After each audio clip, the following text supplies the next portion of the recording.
Shalom, puji Tuhan. Pada hari ini kita akan masuk dalam ibadah online. Pada hari ini kita sebelum membahas masuk ke dalam firman Tuhan, kita akan tundukkan kepala, kita satukan hati, kita berdoa. Terima kasih Tuhan Yesus untuk kesempatan pada hari ini kami boleh merayakan ibadah kami. Kami boleh belajar untuk seperti seorang murid. Tuhan, duduk dia mendengar apa yang menjadi isi hatimu. Sebab kami rindu firman yang kau beritakan boleh menjadi bagian dari kehidupan kami Tuhan. Lembutkan hati kami, bukakan kehidupan kami untuk menerima firman-Mu dan melakukan dalam hidup kami. Terima kasih Tuhan. Dalam nama Yesus kami mengucap syukur, kami berdoa. Haleluya, amin.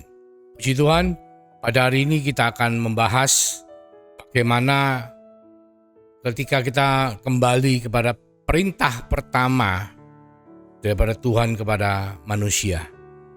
Kita akan mulai dengan Kejadian 1 ayat 28. Setelah Allah menciptakan manusia, kemudian Allah memberkati mereka, lalu Allah berfirman kepada mereka, "Beranak cuculah dan bertambah banyak, penuhilah bumi dan taklukkanlah itu.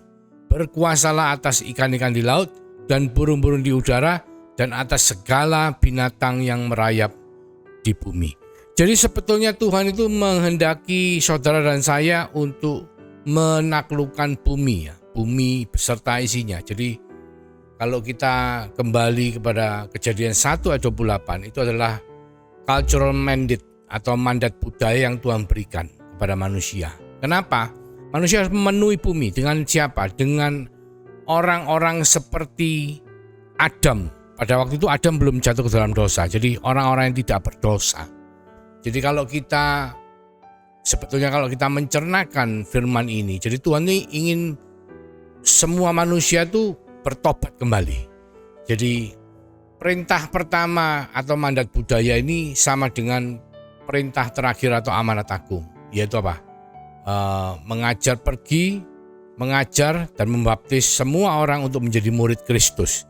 Karena apa? Karena Tuhan ingin supaya semua orang akhirnya bertobat dan menerima Yesus sebagai Tuhan dan Juru Selamat. Dan itu kembali kepada Kejadian 1:28 di mana kita harus menaklukkan bumi beserta isinya, semuanya. Jadi termasuk apapun yang ada di dalam bumi. Nah, kita akan melihat apa sebenarnya yang ada dalam bumi. Jadi sebenarnya kenapa Tuhan memerintahkan manusia untuk menaklukkan bumi? Karena satu, Tuhan rindu supaya semua orang itu bertobat. Tetapi sebetulnya ada cerita asal-usul dari keluarnya perintah kehidupan itu. Kita kembali kepada Kejadian 1 ayat 1 bahwa Allah menciptakan sorga dan bumi. Ya, sorga bahasa Ibrani samayim.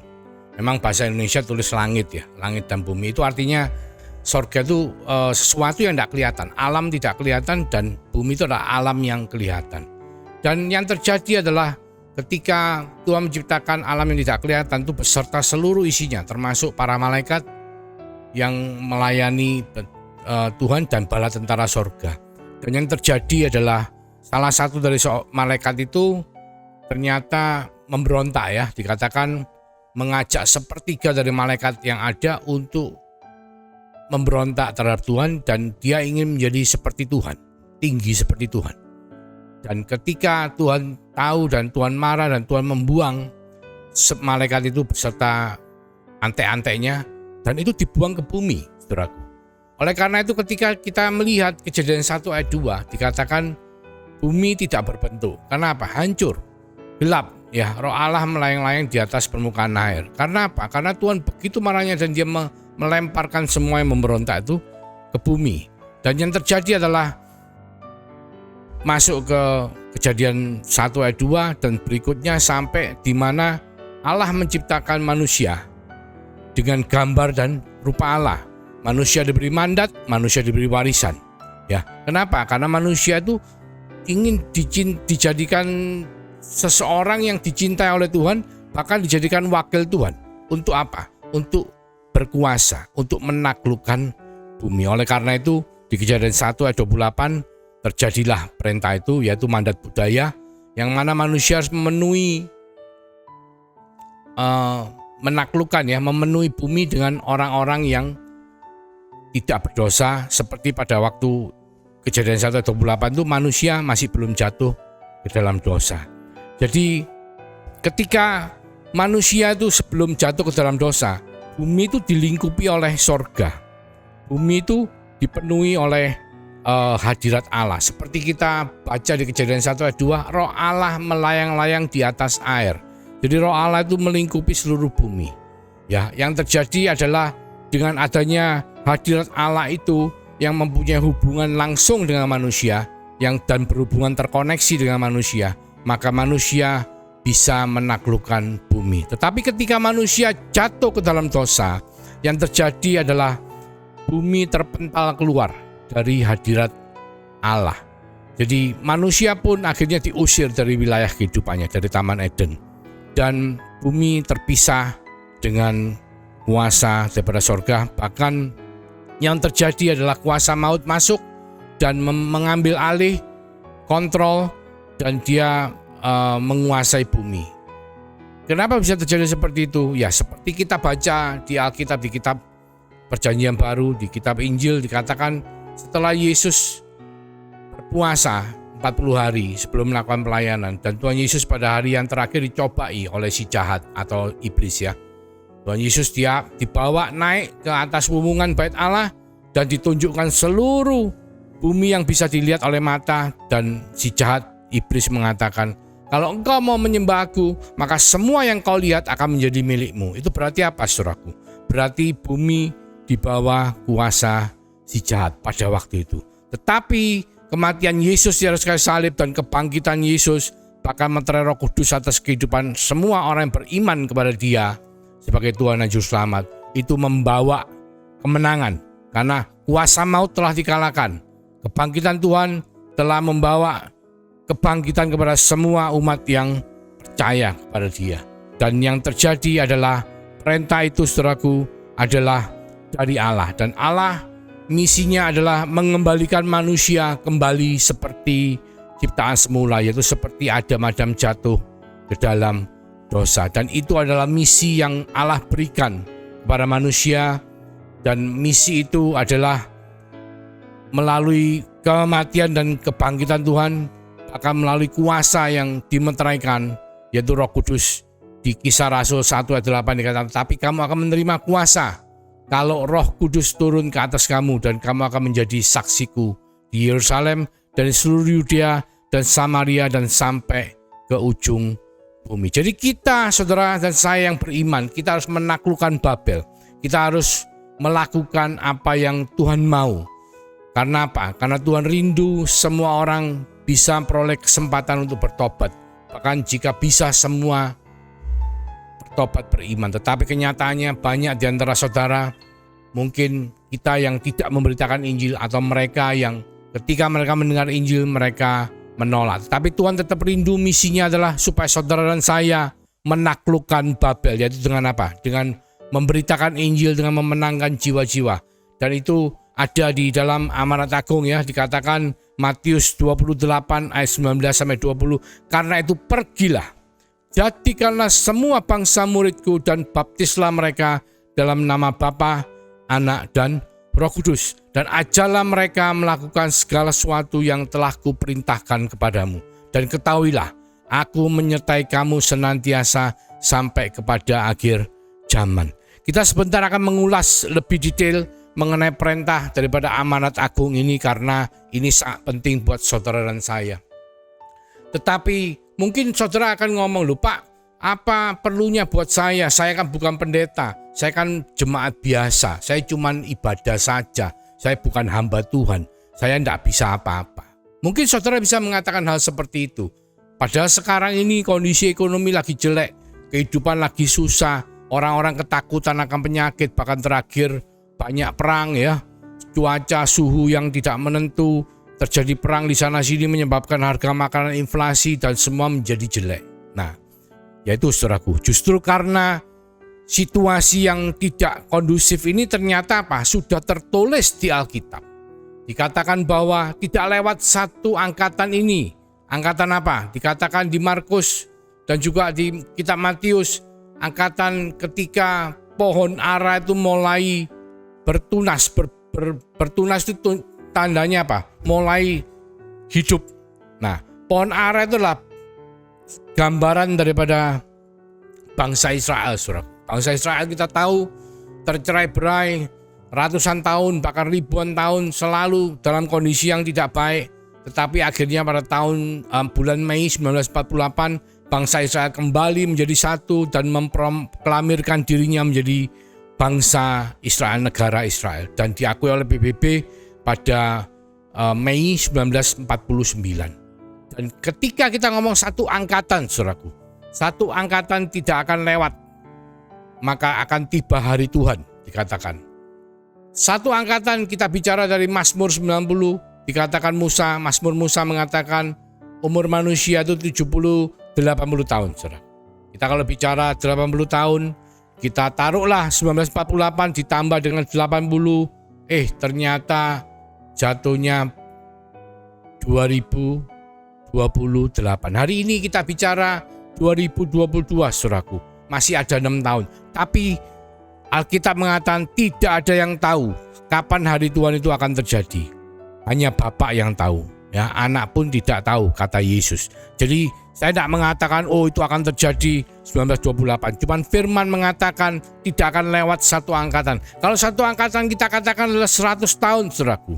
Dihitung dari 4 masa di mana bangsa Israel pertama melalui Abraham menerima janji daripada Tuhan sampai mereka menempati tanah Kanaan 400 tahun. Itu kita hitung 100 tahun adalah satu angkatan. Maka 1948 ditambah 100 adalah 2048.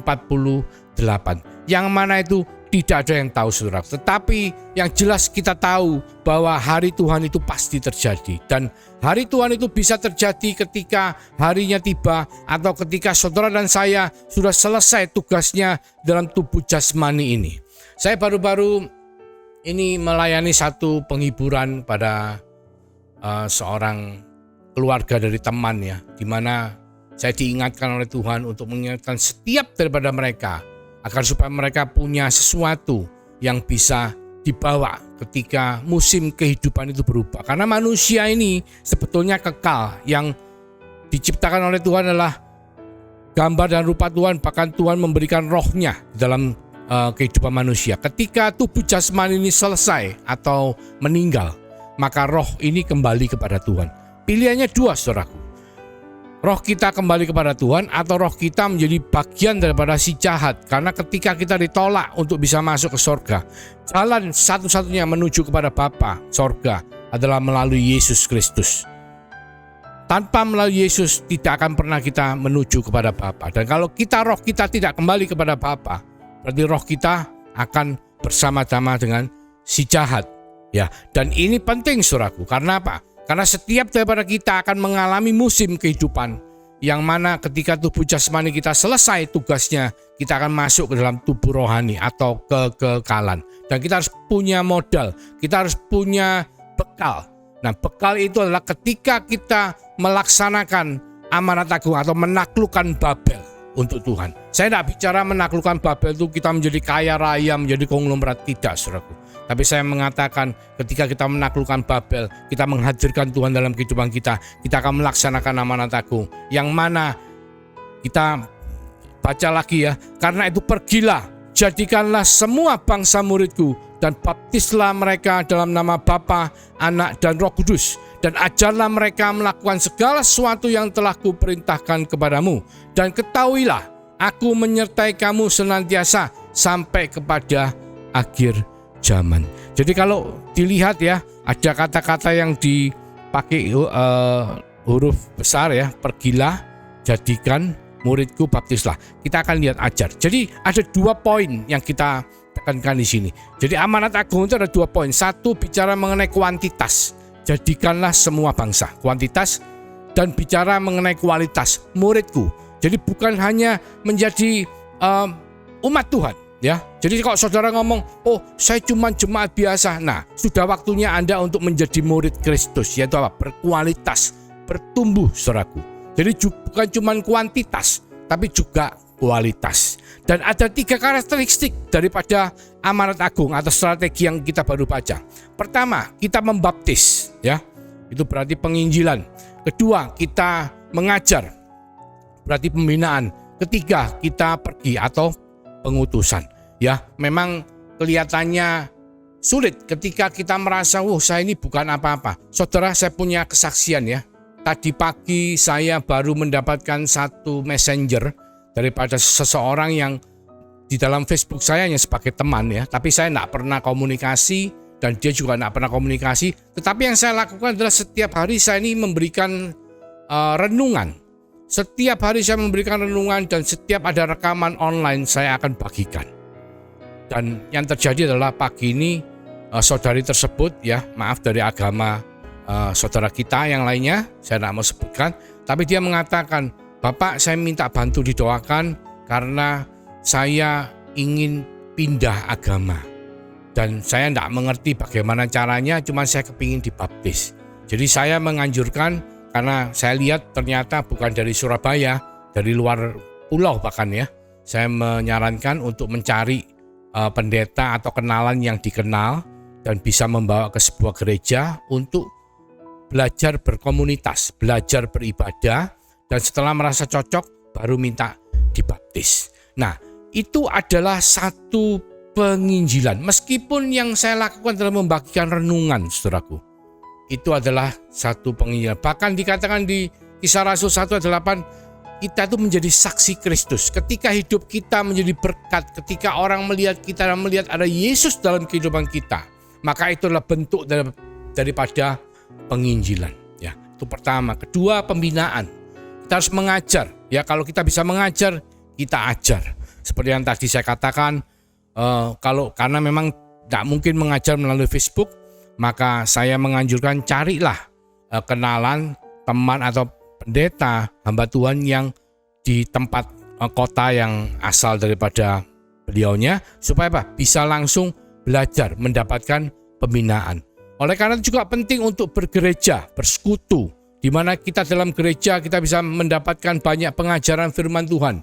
Kita mendengarkan khotbah renungan daripada para hamba Tuhan, kita juga bersekutu satu dengan lainnya dengan mempraktekkan hidup di dalam kasih, saudara. Setelah itu apa? Setelah itu kita mengutus orang-orang yang kita bina, ya. Kalau kita dalam keluarga, maka kita menjadi mungkin salah satu anggota keluarga yang bisa membuat anggota keluarga lainnya menjadi saksi Kristus juga. Itu adalah penting. Atau mungkin juga kita bingung, kita tidak mengerti, Pak, saya masih belum ketemu jalannya. Nah, sebetulnya ada pengajaran yang beberapa tahun yang lalu sempat menjadi bahan pembicaraan dan memang sangat berkenaan dengan penginjilannya. Itu mengenai 7 lingkup daripada kehidupan yang itu merepresentasikan semua kehidupan di dunia atau Babel, ya. Kalau bahasa Inggrisnya 7 spheres of influence, ya. Pertama di bidang edukasi atau bidang sekolah, pendidikan, guru, murid, dan lain sebagainya. Terus bidang selebriti atau aktris bintang film, ya. Kita tahu ada kehidupan kalau kita menjadi aktris bintang film, penyanyi, ataupun pegawai yang kerja di restoran berkaitan dengan itu, ataupun di gedung bioskop, itu kita masuk dalam skop itu. Ataupun dalam skop pemerintahan, kalau kita pegawai negeri, kita orang-orang yang dipakai di dalam pemerintahan menjabat, apapun jabatan kita, itu adalah skop pegawai negeri atau pemerintahan. Atau dalam bidang perdagangan, businessman atau pelaku-pelaku bisnis, ataupun orang-orang profesional yang berkecimpung dalam bisnis, ataupun dalam bidang media yang kerjaannya mungkin memposting ataupun mengiklan, mengurusi periklanan dan lain sebagainya, ataupun bagian keagamaan, ya. Itu sudah 6, ya. Jadi yang mungkin berkaitan dengan gereja, dengan banyak hal yang terkait dengan agama. Tetapi yang paling penting dan yang sebetulnya lebih mudah untuk kita jangkau adalah family, keluarga.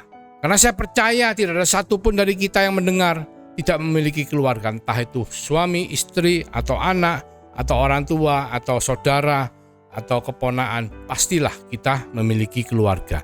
Jadi kita pergi pada waktu di Matius 28 ayat 19-20 dikatakan, pergilah. Itu kita bukan pergi ke satu tempat, saudaraku, tidak. Tapi kita pergi dari zona nyaman kita. Kita keluar dari zona nyaman kita, apa yang mau kita tuju. Kalau kita pekerjaan sebagai pegawai negeri, kita akan menjadi saksi Kristus di bidang pekerjaan kita. Kalau kita di keluarga, maka kita, mungkin Anda ibu rumah tangga atau Anda seorang kakak atau adik, Anda bisa melayani saudara atau keluarga Anda. Mungkin pelayanan paling simpel, Anda bisa berdoa untuk mereka. Berdoa supaya Tuhan menjamah, supaya mereka boleh mendapatkan kesempatan untuk bisa mengenal Yesus. Karena apa, saudaraku? Kita tahu hari-hari ini dunia sedang berubah. Kehidupan berubah total. Manusia masuk ke dalam zaman informasi, masuk ke dalam zaman milenial, di mana industri 4.0 sekarang menuju ke industri 5.0 membuat hampir semua, terutama khususnya generasi muda, apalagi dengan adanya pandemi, saudaraku. Mereka semua terpaku pada online, ya. Online, kita bicara Google, kita bicara Yahoo, kita bicara Netflix, kita bicara YouTube, kita bicara TikTok, ya. Kita bicara Instagram, kita bicara Twitter, kita bicara Facebook. Jadi kehidupan dari anak-anak generasi sekarang, ya, itu semua sangat terkait dengan media sosial online yang baru saya sebut, bahkan lebih daripada itu, game online dan lain sebagainya. Dan semua itu sekarang lagi mendidik dunia, kita kan semua itu dunia Babel itu lagi mendidik anak-anak generasi muda sekarang, sehingga mereka lagi diajar oleh Babel. Sehingga penting bagi saudara dan saya sebagai orang yang mungkin di dalam keluarga dan sadar akan hal itu, maka kita harus mengajar mereka, membawa mereka kepada Kristus. Terutama kalau kita lihat statistik generasi mulai umur 4 sampai umur 14 tahun itu sangat kritis sekali. Karena apa?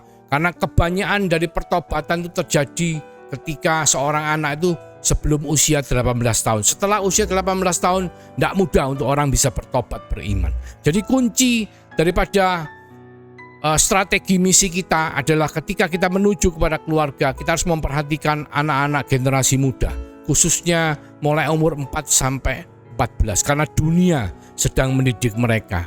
Akankah kita membawa mereka kepada Kristus atau kita membawa Kristus kepada mereka? Tetapi satu hal yang penting adalah kita harus keluar dari zona nyaman kita, harus pergi, kita menjangkau mereka, kita memberitakan Injil, kita menjadi saksi Kristus. Karena itu adalah hal yang harus kita lakukan, saudaraku, ketika musim kehidupan kita selesai dalam tubuh jasmani ini dan kita kembali kepada Tuhan, maka kita sudah membawa bekal, kita sudah membawa persiapan untuk hidup dalam kekekalan kita.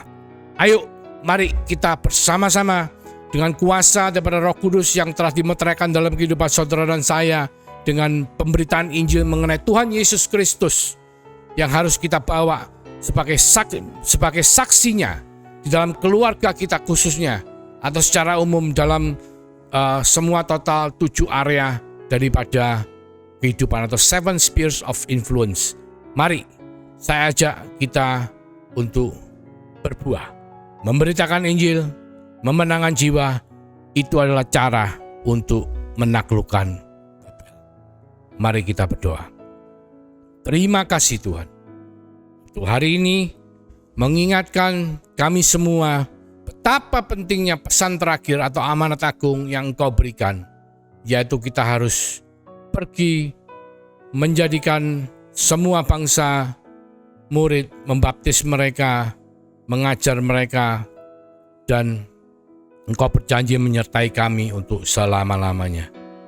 Biarlah semua itu boleh terjadi dalam kehidupan kami, dan kami boleh berbuah untuk kami ketika musim kehidupan itu tiba dan berubah, kami siap dalam kekekalan bersama-sama dengan Engkau. Terima kasih Tuhan. Dalam nama Yesus Kristus Tuhan, kiranya berkat daripada Allah Bapa, kasih karunia daripada Tuhan Yesus Kristus menyertai saudara dan saya mulai saat ini sampai Tuhan Yesus datang, bahkan sampai Maranatha. Di dalam nama Yesus Kristus. Haleluya. Amin. Tuhan Yesus memberkati.